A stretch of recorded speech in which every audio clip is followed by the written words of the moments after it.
having that lived experience of my own mental health has made me so much more compassionate to what people are going through, because I was there. I was in the trenches, honey. Like, you lived it. I was living it, and it was dark and it was scary and it was very ingrained in fear. And I think I've learned that there are some people out there that can actually really hold that space for you. I love the name of your podcast. For me, access granted is like, I literally grant you safety as well. Yeah. And I think that's like the best thing is we all just want to feel safe. We all just want to feel seen. We also just want to be loved.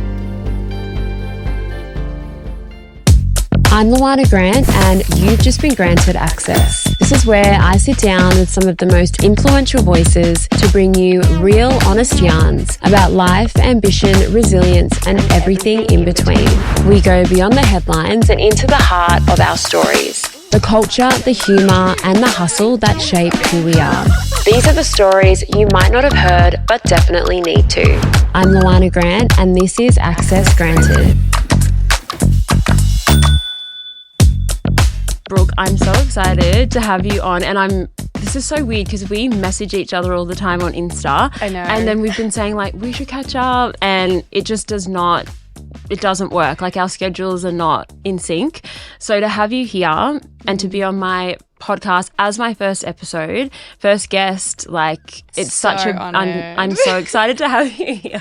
No, I'm so honoured, honestly. It's like you had to go get a podcast for us to get into the same room. I know. So weird, credit right? to you, girl. Credit to you. We couldn't even meet up for a wine. Like, I surely that's the know. easiest thing. But You would think. thank you so much for joining me, and I'm so honoured to have you on. You're an author, a youth worker, mental health advocate, podcaster, TV personality, but this is called Access Granted. So what I want you to share first up is something about yourself that people might not know, or something that might genuinely surprise them. Ooh, yes. It's so hard because a lot of my life is documented, and, you know, because I feel like, not because I've like felt the need to, you know, expose myself or to really like put every single part of me out there. I've just felt like over the years, like since Batchy days, since 2018, God, that feels like so long ago, that to be your genuine self is to love all the parts of you. And I love sharing all the stuff about myself in the way that I see the world. You know, not necessarily not everyone sees the world like me, but, you know, I think I try to share things, you know, genuinely and authentically and just kind of as they are, if they're messy, chaotic. So it's hard because, like, there's a lot of stuff out there that people know about me, even like the darkest moments you said about my book, etc. But I think something that people kind of know but don't know to the depth of me is I am really quite passionate about climate change in terms of like the way that it controls my life and the way that I think about it, the way that I see the world and see country and see the love that we have and the way that we neglect it. I think for me, it's something that I'm hugely passionate about, but I don't really share a lot about it. Yeah. Yeah. I think for me, like, it kind of comes out in the way that I have that connection, but I think people don't truly understand or really know how much it affects my life, like as in how it emotionally makes me feel, that we are in such a global crisis at the moment, and like all the stuff that we see, it's just, it devastates me and it makes me sad. Yeah. Probably one thing is like I'm sensitive. I'm so bloody sensitive. Oh, no. Well, I didn't know that about you. So, yeah, and it is a massive issue. And I think, like, you know, a lot of people don't talk about it enough. So the fact that you brought it up and it's something that people don't know about you, I didn't know. So thank you for sharing. Yeah, thank you. Something else that people know you for is being the first queer and First Nations bachelorette. Glad I got that out because there was a lot of first. There's a lot of alliteration. Yeah. Like I'm Brooke Blurton bisexual bachelorette. Yeah, like it's a lot of B's. But beyond the headlines, who is Brooke at her core right now? Ooh, this is a good question, by the way, because thank you. I feel like you know, you sort of were talking about titles and like labels. I think a lot of people have kind of placed so many different labels on me. And, you know, even before Bachelorette and before Bachelor, like I was just a like standard youth worker, like working for government, like City of Gosnells, like, you know, going and doing like after school programs. Like that was my job before all of the TV stuff. And it was my job and has been my job since, but like not as like full time. So I never gave up youth work. So it's good because like I still feel like that person. I'm still so attached to like her before all of this, so these labels and titles and chaos that has become my life. But who I am right now is honestly like again, I'm always kind of feeling like I'm in a different life stage of my healing. It's like I will be healing from one thing and I'll feel like I'll work through that and then I'll like level up and I'll like work through another thing. And I feel like we always are like healing and everything, but I feel like right now I'm like so in my independent self, really just enjoying my own company again, my own life, trying to figure out like what is it the things that I really enjoy doing rather than like what I feel like I should be doing for other people. I don't know if you're the same.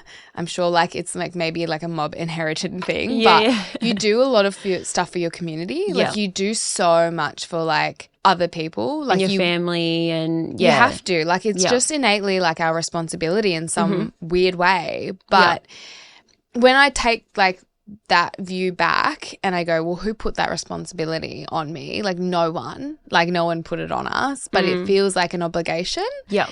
And I'm kind of getting to the core of like reducing that sort of obligation and that responsibility, not completely because like it is still a part of me, like being there for my family and friends and like loved ones.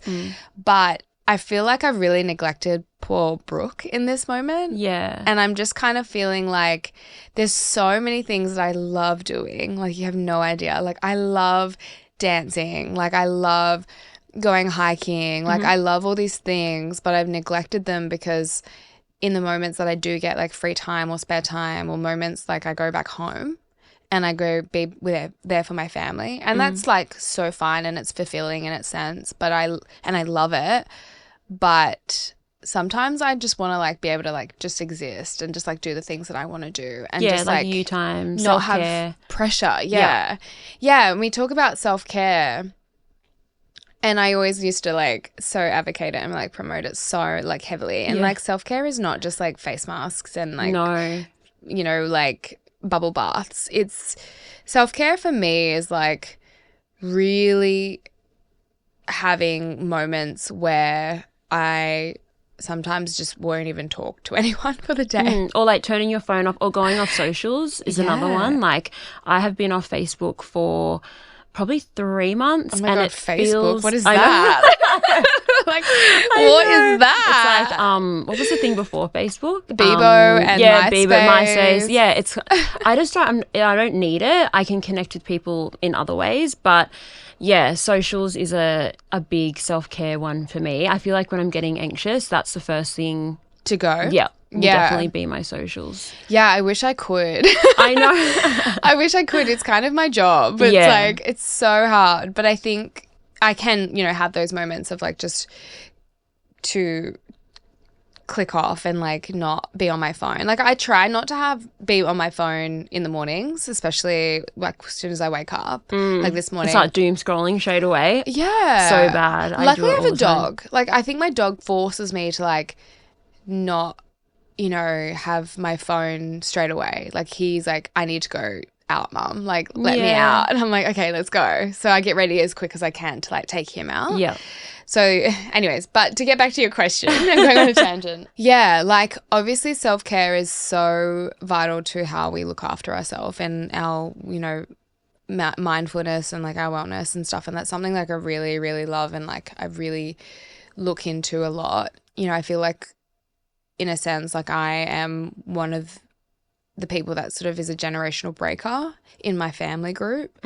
First to go to uni, first to go to school, high school, like graduate, and first to get a job. Like it's been so much pressure and so go, go, go from the start. So getting back to who Brooke is now has been like honoring my younger self, honoring like her and like what she actually really craved and loved as a kid, which was drawing, dancing, all of those fun things, and just like really living in like the joyous moments, because I feel like I've been so hustle that I've kind of not balanced it out with like enough time to experience the joy, if that makes sense. Yeah. Yeah. No, totally. Yeah. It was a big roundabout way. Sorry.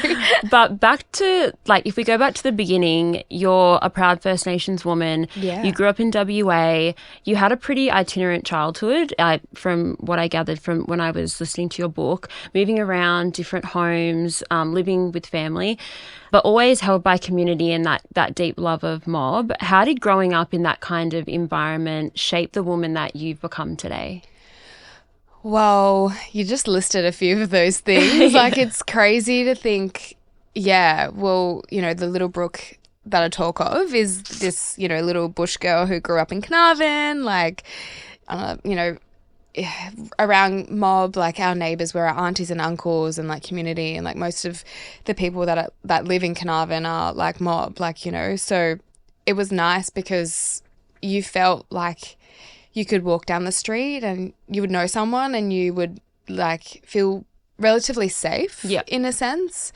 But the contrast of that, and I guess like, you know, the opposite is that I had a pretty turmoil sort of house environment. My mum was addicted to drugs and domestic relationships. We didn't have a lot of money, so we often starved and didn't have a lot of food in the fridge and like enough clean clothes or even like washing powder to like wash our clothes or, you know, all of the, I guess, like basic needs and the hierarchy of needs.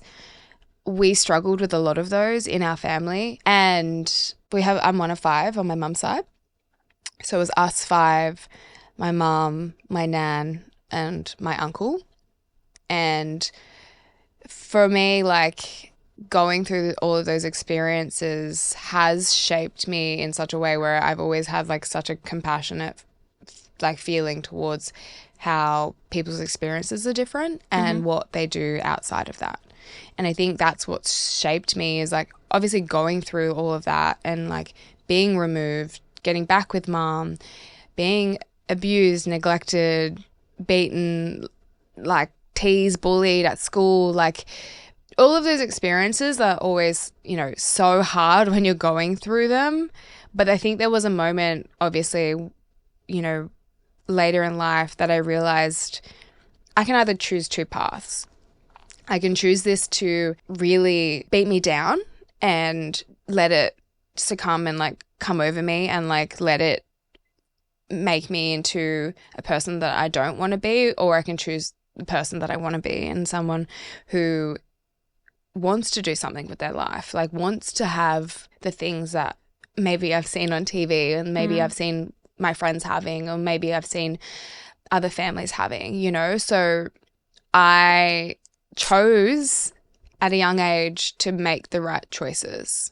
And I think those experiences have like shaped me, but they've also kind of pushed me into where I was needing to go in the first place and what I was kind of destined in my heart, like what I feel that I wanted to do. And I guess for me, like this is going to sound like so sad, but all I really wanted, I laugh about it, but it's actually fucking, is like, all I wanted was like, in my mind, when I first had like the financial freedom just to have money to like buy just any grocery that I could and like not freak out about it, and to have like a room and a house and like to be able to buy washing pods. Like it seems so little to some, but I just wanted the basic needs. Like I just wanted to have enough money that I felt like I had financial like stability in a sense. And I was like, I'm just pushing for that. And then when I got there, I wanted to push further and I wanted to push further. So I guess for me, like I just wanted like what was kind of classified as like normal. Yeah. And that's what I didn't have. Like, all these experiences that I went through aren't your normal experiences for families. Like, we normalize them probably in community way too much than we should, but we should understand that it's complex and it comes from a generational, it comes from colonization. Like, let's be honest. Like, my mum was traumatized, my nan was traumatized, my grandparents were, like, great grandparents were traumatized, like, generally because of what has happened in society. So it's a ripple effect. And I was the one that was like, fuck this. I'm not going through this cycle anymore. Like, I'm not doing it. Like, whatever it is, I will bust my ass, like, to get to a point where I can just actually just have a fridge full of food. Like, that is all I want. Yeah. When I was listening to the book and you were talking about when you went to school and then you got, was it the school rep, like on the committee, and you were like, you were talking about breaking those cycles and how, you know, it would have been so beautiful for you to be able to share that with your mum and your nan as well, who I want to talk to you a little bit more about as well. But going back to your book, Big Love, it was such a powerful act of vulnerability, and to write about your childhood and your family life, like, looking back, what about that story was hardest for you to write, but then also the most healing in writing it? Ooh, the hardest part, I think, was, I mean, all of it, but I think, you know, in all honesty, I think reliving those moments over again, and like, and having to read it as well, write it, scribble it, voice note it, record it again. Also, I did the audiobook, so I had to, like, when I published it, I then was like, they were like, oh yeah, you have to do an audiobook now. I was like, oh, fuck. Did it take a long time? Because it's about a 5-hour read. It definitely took a long time. 2 weeks of, like, 3-hour sessions. And, you know, like, I would stuff that up and it would take longer. So, you know, and, like, it's so fine to have these things in your head and to type them, but then to, like, voice them that was probably the cathartic part, because I think using your voice and, like, saying things out and, like, getting it out, like, vocalizing it really helps with release and, like, how you repress things. Yeah, like, you've pushed things down and then it comes to surface and you're like, you know, when you just say things and you're like, oh, I didn't actually realize that was, like, how I felt until it just kind of, like, came out of you and, like, you just said it. Yeah. That's kind of how I felt in these moments where I would often just, like, walk around the house and I was, like, voice noting myself things, because I would have these, like, recollections and these memories, and then I'd smell something and then I'd be like, oh, that was, like, a bit of nanna, and, like, I'd put it into the story. So that part was, like, so cathartic and I loved that part. But putting it together, and then obviously the theme is, like, big love, when some of these experiences are, like, fucking traumatic. Like, you're like, holy shit, this is my life and I'm going to put this out to the world, and it's, like, terrifying. But it's like, I just didn't care about what people thought about me in that moment, because I was like, I can't change this stuff. This is my life. This is the truth of my perspective. Some of those experiences my brothers read and had no idea that I felt like that, or that I had gone through that. My brothers also didn't remember, like, they didn't think that I remembered some of those as well. You know what I mean? So that part was really nice, because it kind of brought us together closer as a family, because it was something, like, published with, you know, our name and, like, stories of our mum and my nan, and, like, things that we both kind of you know, reminisced about as kids, and went down, like, a big, you know, nostalgic way. But some of those experiences were extremely hard. I think the hardest thing was kind of opening up about my mum's death and, like, the turmoil that I went through before that, and then kind of coming to terms with it.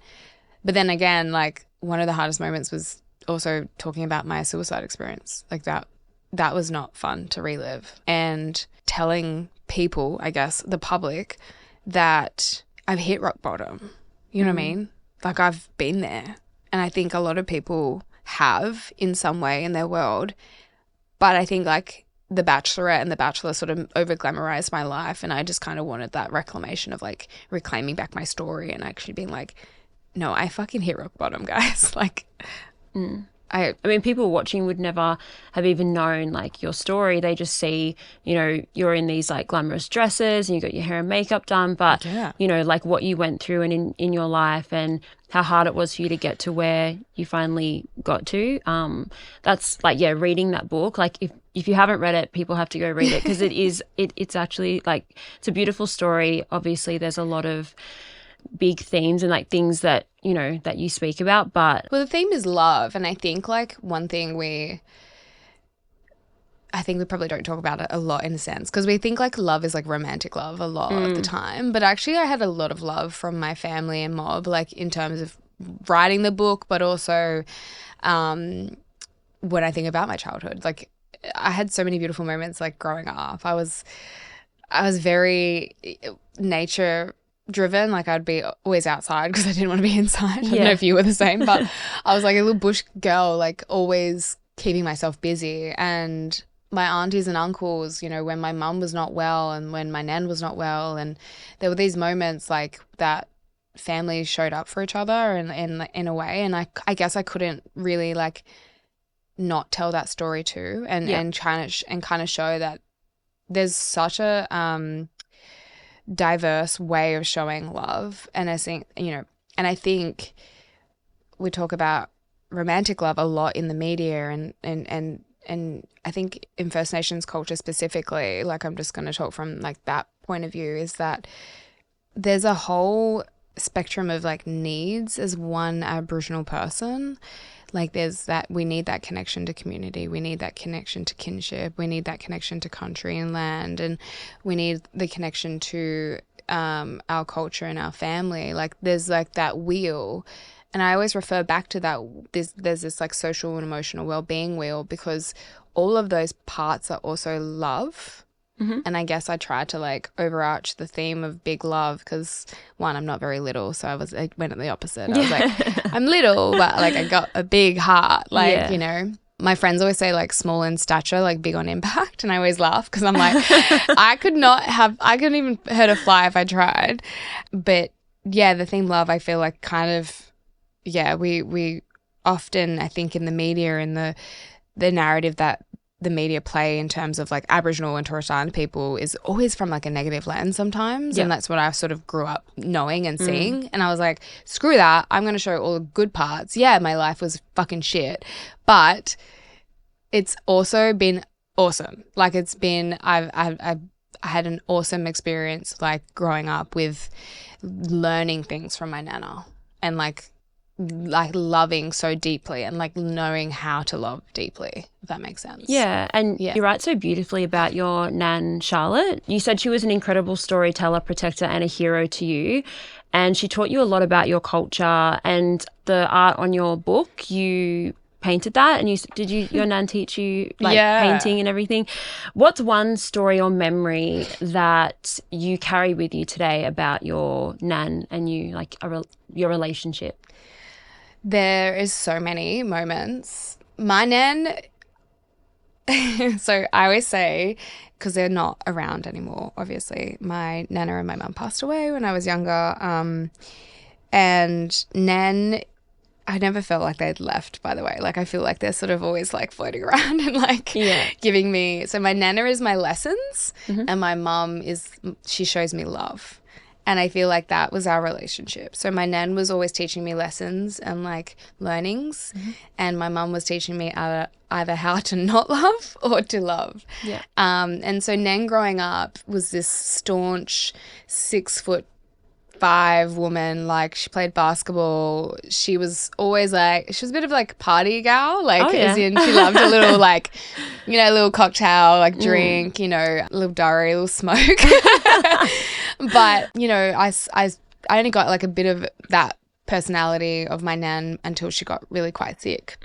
We have diabetes in our family, we have heart disease in our family, and she kind of like in the end had all of those things. But before that, when she was well, she taught me so much. Like she taught me like, you know, the concept of taking care of country. And I think that's really beautiful. Like we would go for just like walks on country. Like she, when she was well, like she would walk everywhere, and and she would walk barefoot. And I was like, my feet are way too soft for this. And like even now they need to be like 20 times softer. But like my nan, like I just love the way that she like held herself, the way that she walked, the way that she did things. And like these are the memories that I just admire about her so much, is that she just didn't really care about what everyone else thought about her. And I think like that's probably one thing that I will take, is that she just didn't care about what people thought about her, but she cared about the things that mattered. And my favorite memory is, I guess, I wasn't even alive by then, but she told me, was when my mum was pregnant with me, she was in the water and I think we were like camping like up in the Ningaloo or like somewhere on the coast. I don't know where it was because she wasn't specific about where she said, but I envision it. So it feels like I'm really there because I remember this memory like as if she created it as a memory for me. And my nana said my mum was pregnant with me in the water, in the beach, and all these green sea turtles kept popping up around her and like a dome-like figure and like just taking like a breath of fresh air. And I just love that story because she always said, oh, the barangara, like the green sea turtle. And I was like, oh, that's like connection. Like that's actually like a direct spiritual connection to an animal that I've just never really like no, like I just felt so connected with turtles, and she would always paint them and she would always teach me how to paint them, and like she would talk about the different animals as in like the different seasons and like the different animals that would come out in those different seasons and stuff like that. And I guess I just kind of, there's little moments that I've held on to so tightly because I was like, I actually listened. And I wish I listened more. I don't know. That's one thing like advice that I would give like young people is like listen to your elders. Like sit and listen to them. Just yarn with them, record them if you can. Well, that's what I do with my pop because my nan and my pop, my nan's really similar. Like she loved to tell stories. She still does, but she's got Alzheimer's now. So it's like she'll tell stories, but she'll tell them multiple times. She'll be like, oh, did you see this like jacket I bought yesterday? Because she loves going op shopping. And I'm like, it's really cute now. And then in an hour she's like, look at this jacket thing I got. But I think when I was growing up, she'd always tell me stories about like her life and how they grew up, and that's something that I will then pass on to my children, and it all listening to them while they're here is so important because it's vital. Like you have to. Otherwise you're not going to be able to pass on those stories. It's knowledge, it's passing on culture.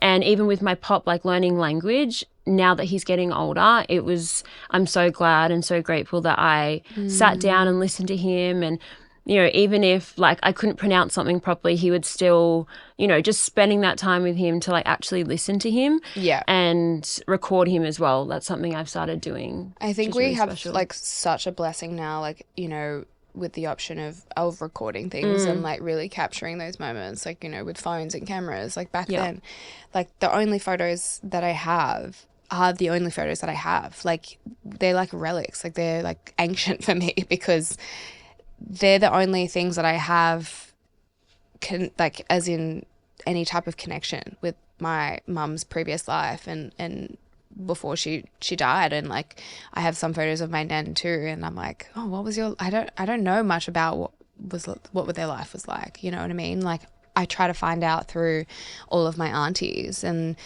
it's really difficult because I think my family have just been so separated for so long, and I don't know why, but even like my mum and my nan, like they were so inseparable, like they were together all the time. But then my nana, my mum's sister, my auntie was in care. So I don't know the story, and I'm still trying to like figure out the dots, you feel like you have to as a responsibility to your children to like be able to put all those pieces together so that they can feel more whole and they can feel like they understand. You get what I mean? Like, and I'm sure like your parents probably feel the same way in a sense. It's like you just want your children to have all the resources, and I feel like my children don't even exist yet, but when they do, I want to be able to like show them. And like I think that's what our elders and our parents probably wanted for us. So I feel like I'm obligated to like continue that. And I'm just so grateful that I held on to the stories of my nana and like still paint, and like I'm not a great painter, but I enjoy it, and I just really relish in like the fact that it's something that I have such a connection to because of her. Yeah, it makes you feel close. Like, yeah, make you every feel close to time her. I paint, like I just put on her favorite songs. Yeah. Because like it just makes me feel like she's in the room in a way. I had this weird moment where I always say like she's always just sending me lessons, and I think it's because I don't want to get emotional, but I feel like she knows how strong I am, and I think she just wants me to keep learning and growing, where I think my mum is like, even though she's not even here, neither of them are here, I think my mum just wants me to keep loving. Yeah. And the right people though. Yes, the right people, and we're going to get to that as well. Yeah, no, let's not go on a tangent. I'm sorry. Like you mentioned, you lost your mum and your nan a few weeks apart, and that would have been such a like traumatic experience, losing two people in such a short time frame at the same time at such a young age. And you said that your mum and your nan are like your guardian angels, and people often tell you that you have your mum's determination and perseverance. When do you think those qualities show up in you? Like, when do you see them show up? All the time? In everything. Yeah, so like backstory is my mum was kind of struggling a lot with her addiction, and she was kind of going in waves, and I think there was like a bit of an undiagnosed like bipolar happening with my mom and like her experience and her trauma. Like I don't know to this day, obviously I would never get confirmation of that, but just now knowing and like understanding like mental health, I'm like, yeah, there was some definite stuff going on there. My nana was really sick. So, you know, imagine my mum being like quite aloof, and then my nan is like probably the stable person at home, but she cannot do anything. Like she's so unwell. Like I'm having to like wash her when I'm like 9 years old and take care of her. Like the smell of like lavender talcum powder like just always like breaks my heart, because I just get so reminded of like having to like wash her and take care of her, and then like she always wanted like powder and stuff, because that kind of helps with sweat and chafing and stuff like that. And sorry, I'm going on like a deep dive into this, but yeah, I think losing them, and like my nana got sick, but my mum's death was sudden. Yeah. And then just after my mum's death, like not even like a month after, my nana passed away in hospital. So I guess gratefully, we got to sort of say goodbye to my nan in some sense. But I think my mum was on the way out in a feeling, like that's just a feeling, by the way, that's not fact, but there was a feeling in a sense now that my mum was kind of on the way out as well. And I don't think she could live without having her mum. And so it was like weird. It was like this weird grievance like that we all had together, and then having to do it again. And like, so we like kind of had it with my nan already, because we like sort of said our goodbyes, and then it was sudden with my mum. Yeah. And then we had to like redo it with my nan again. So it was just like a really shitty time and like really quite confusing, because then now we're like, well, there's 5 of us, what's going to happen to us? And that was kind of like the start of like our separation. Like we all had to kind of go to our dads. So in terms of like my mum's perseverance and determination is in that moment, I don't know what, and like I don't know how and why I felt like this, but I just wanted to get my family back together. Like I just wanted us to all be back together.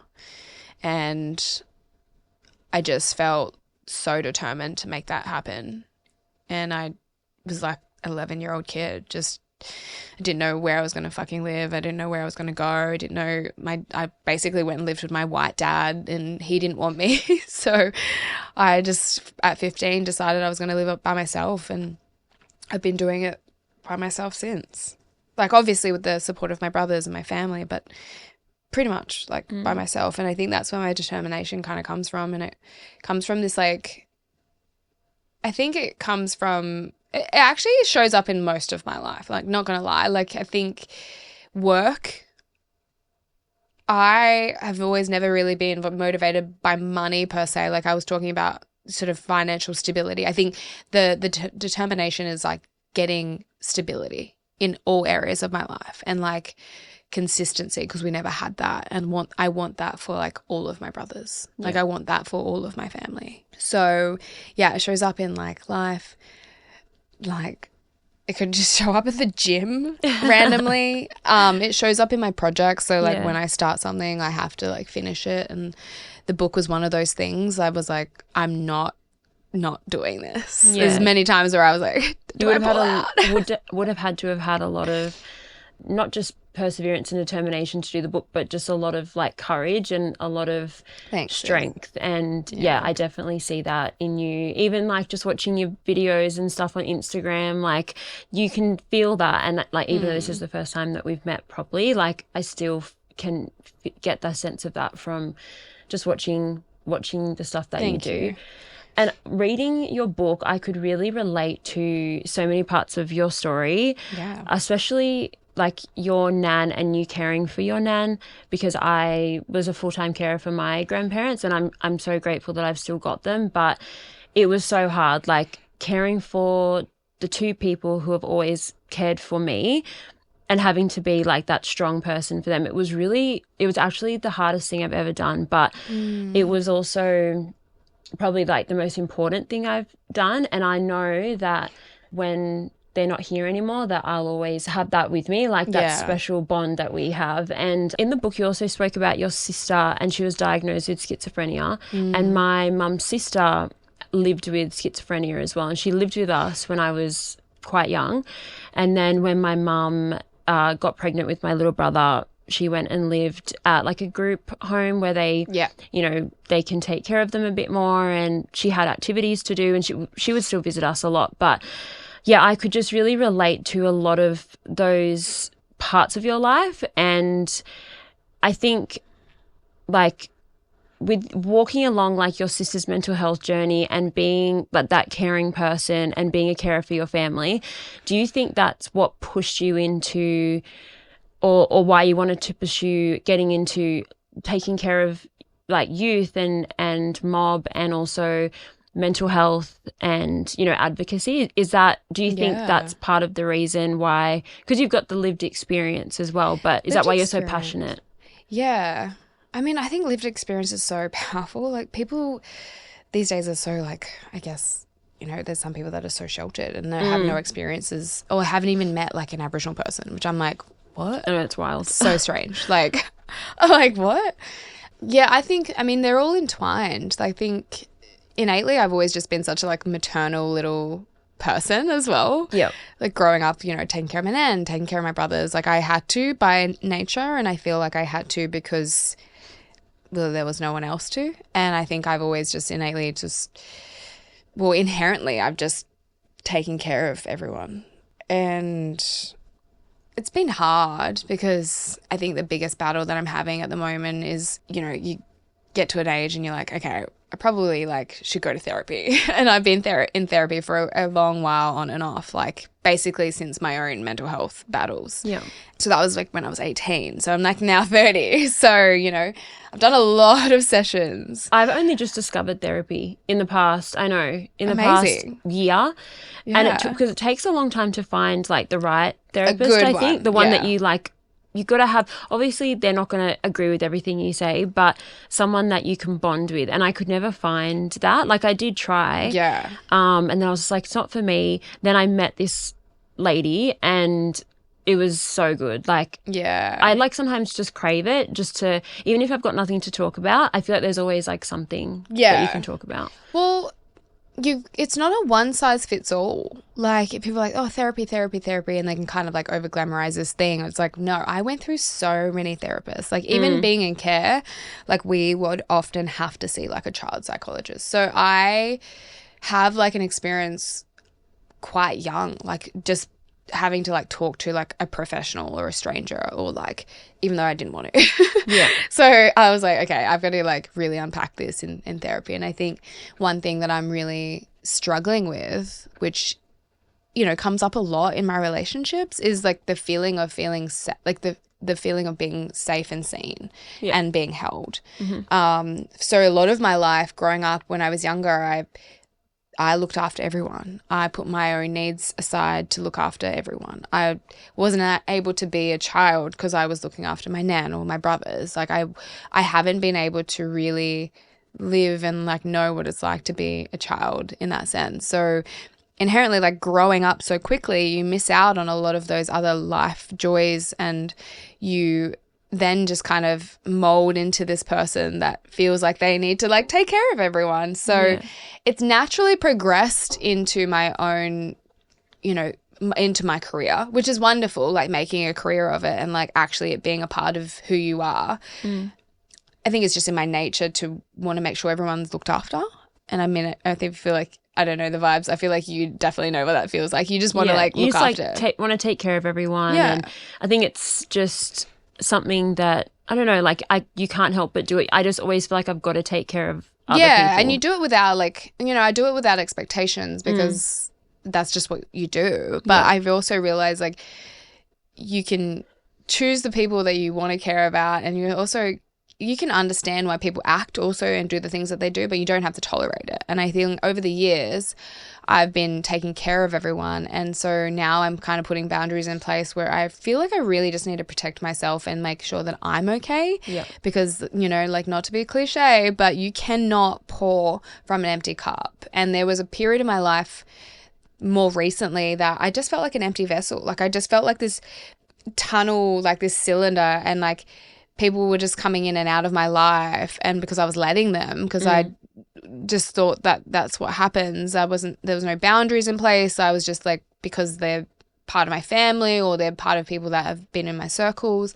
But then I was like, and then, you know, I wasn't doing anything to like really fulfill what I needed for Brooke. But it has like, you know, being maternal and being, I guess, innately a carer has led me to work in youth work, work in community service, be passionate about it. Having that lived experience of my own mental health has made me so much more compassionate to what people are going through, because I was there. I was in the trenches, honey. Like, lived it. I was living it, and it was dark and it was scary and it was very ingrained in fear. And I think I've learned that there are some people, you know, you have to be specific about the people, but there are some people out there that can actually really hold that space for you. And like, I guess I love the name of your podcast, because for me, access granted is like, I literally grant you safety as well. Yeah. And I think that's like the best thing is we all just want to feel safe. We all just want to feel seen. We also just want to be loved. And I had this like really wrong view of like unconditional love. Like, love is on conditions because it's based off respect, trust, loyalty, all of those factors that you really value. Is that I learned that all of my experiences did push me into my career, did push me into like being strong enough to like share them, but also like it doesn't mean that I'm not also dealing with the effects of it too. Like, I'm dealing with the consequences of it. Like, I care too much, so I give too much. So I don't read into red flags, or like I let the wrong people into my life. I'm like, we've all been there. I know. I love a red flag. I'm like, damn. Yeah. No, what I really wanted to talk to you about though, because I don't feel like it was so recent, you shared a really beautiful chapter of your life when you flew over to meet your sister, your big sister Rhiannon, for the first time. You flew all the way to England. You surprised her. You also shared the journey on your social media. Can you take us back to that moment and like what it was like to actually meet her for the first time? Because you obviously knew that you had a big sister. How old were you when you found out that you had a sister that lived overseas? I've known of her since being maybe like 8 or 9. So I've got my dad's side and I got my mum's side. So I think a lot of people forget that I've got actually like 6 brothers, and like I had 2 sisters. One of my other sisters actually passed away 4 years ago. And so I always felt like, oh my God, I don't even know my half sister on my dad's side. But I don't really call half. Like I just say just your sister. sister. Like Yeah. it's just weird. Like I feel like all my mum's side I just call brothers and sister. Like so I don't know why. Maybe that's like a trauma thing, like a disconnection thing of like disconnecting from like my white side in a sense. But I thought, no, stuff that. Like to love yourself is to love all of you. And I neglected my British side a lot because of the confliction of, I guess, historically. Yeah. And I think, well, I can't do that. Like I can't not access that. You know what I mean? So when I found out my sister, when I first had a sister, I was probably like 8 or 9. And I'd always had this connection with her in terms of like doing Skypes with my dad on and off. Like sometimes I probably stayed with my dad about 5 or 6 times when I was like little. The other times I was with my mum, other times I was in care. So yeah, so I have like these vague memories of her on Skype and her accent. I used to kind of like mimic her accent a little bit. So now she's an actor, so she's like, oh, well, really? I was doing accent. Like, Yeah. I was like practicing, you know? But when I decided to go and see her and surprise her, that moment was just like so healing to yourself because you neglect something so much because you felt like you needed to. But then when you actually access it, I feel like that word keeps coming up. I'm so sorry. But actually when you do it, you're like, wow, I actually really needed this.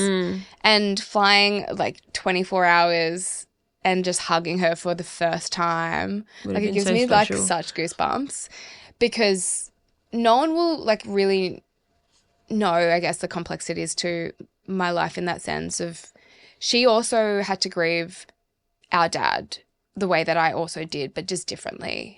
Like she never got to really spend time with him. I got him, but I didn't really need him in a sense because he wasn't showing up to be the father that he needed to be. Yep. And I always kind of neglected that part because I didn't want him. I kind of protected myself from him where I was like, well, she's not done anything wrong. Yeah. And I want to meet her. And I went and did. Like I went and met her and like it's crazy because we're actually so alike. It's like weird. It's like I'm the little black version of her. Yeah. Or like she's the white tall version of me. Like it's so crazy meeting your sister in that moment because there's so much to catch up on. She missed out on so much of my life, literally like 30 years of my life. And I missed out on hers. She has 3 kids, a husband, she's married. Like I wasn't even at my sister's wedding. Like I didn't know when she had her first child. Like there was so much we needed to talk about and we had spoken like throughout the years, you know, obviously to the lead up of that, but we never really got to have like a real like cry and connection together. And I think when I was in London, that's kind of all we did was just spent sat. like quality time together. Yeah, we went to Paris together. Yeah, I know. I felt like I know like what your trip was like because you documented it. And even when you surprised her and you got that guy to hold your phone and he was like videoing you walking in and it was so cute. But like so sweet. what what did you just have one day think, okay, I'm booking my flight right now. I'm just going to get on the plane. After all those years, like what was the moment where you're like, I've just got to do it now?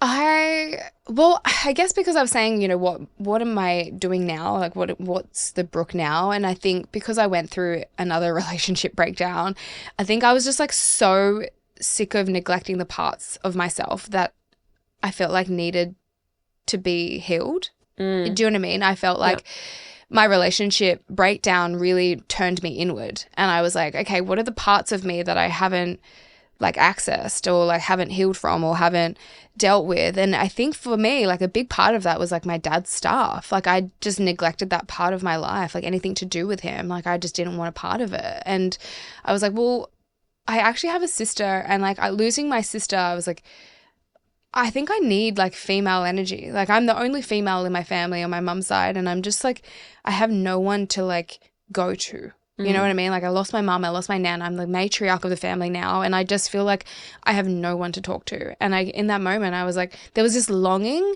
and it was just like, it wasn't instant. Like I had coordinated with Chris and I was like, what are the chances of making this happen if I get on that plane? And I did a psychic reading Oh my gosh. I did a psychic reading. Yeah. And he goes, what's this like trip coming up? And I was like, oh, I've just been thinking about like going and seeing my sister. And he's like, book it. Oh my God. And I was like, for real, like literally. How long after the reading did you go book? That day. Oh my gosh. That really? day, I literally sat in this, like, I've got this, my favorite chair. It's like brown. And I did this reading with him. And then that afternoon I got off and I was like, fuck it. Like, why not? And so I booked it and I took a photo of it. And I was like, I'm coming, Chris. Oh, my God. That's such a nice story. And like you said, like it would have been such a healing moment for like the little you, just to have someone who can take care of you and be that big sister that you needed. Being protected. Like, are you a big sister? Like, yeah. So yeah, I'm the oldest. Yeah. So I've always been the big sister. And there's some part of you that just like kind of craves like being held by someone and just like having that feeling of like, I want to be protected. And I felt like I never really had that because I looked after everyone else. When do you think you'll like go back and see her again? Oh my God, I want to go for Christmas, but I'm like, so nice. Yeah, like I really want to go back, but it's so cold. Yeah. It's so cold. Yeah. No, it's honestly like I think I really encourage that if you do have like, I guess like for me, like if you do have gaps in your family tree, like do some research and try to fulfill it. Like try to like put the pieces together because I think it's only going to make you feel more whole. And I think that's a really good way to feel, like to feel more in touch with your identity, to know more about yourself, to know more about your family is to know yourself well. Like, do you get what I mean? Like it's, I don't know, even though I was like traveling 24 hours, I was like, I know that this is going to be so good for me. Yeah, and it was. I hope that you do get to go back over there and you do document it again because it was beautiful to watch and you two are so cute together as well. But just to end quickly, because I know that we have been yarning for... We need a part 2. Next time you come, we'll do... One. Yeah. Okay, so quick questions, whatever comes to your mind, no thinking, just... Okay. Just saying. Morning person or night owl? Morning. Tea, coffee or matcha?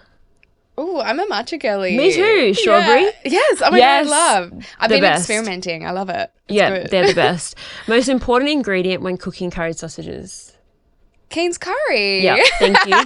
Song you can't help but dance to? Oh, Neon Moon. Yes. Country music. Yes. Biggest life lesson you've learnt this year? Ooh, protect your energy before you give out. Yep, that's a good one. Go-to country song and artist? I just said that. I love Chris Stapleton. Like, oh, yeah. He's awesome. Yeah. Girl dinner must-have? Okay, random, but like gherkins. I love them. I can eat them out of the jar. Knichicons? Is that what they're called? I don't know. They're smaller ones. I love those ones. And they're very sour. Yeah. But they're really yum. But not the little bigger ones. I love pickles. Yeah. Dream dinner guest, living or past? Michael Jackson. Good one. Go-to comfort food? My nana's chicken soup that I make when I'm homesick. And finally, how does your culture keep you grounded and guide you through life's ups and downs? It's the ocean for me. Like that's what I go to. And that reminds me that ocean is connected to all parts of where we are. You know, we are connected by ocean. So, that's why I kind of go back to it. Well, thank you so much, Brooke. I'm so glad we finally got to likewise catch up. Girl, we need a wine after this. I know, we need a wine. We need part 2, a matcha. No, I've actually loved this so much and I'm extremely proud of you for this podcast. Like I think, we need more voices, especially like First Nations voices, especially female. And I'm very, very proud of you. So thank you for having me. Thank you so much. Love you. Love you. And that's your access for today. Another yarn shared, another story unlocked. I'm Lowanna Grant and this is Access Granted.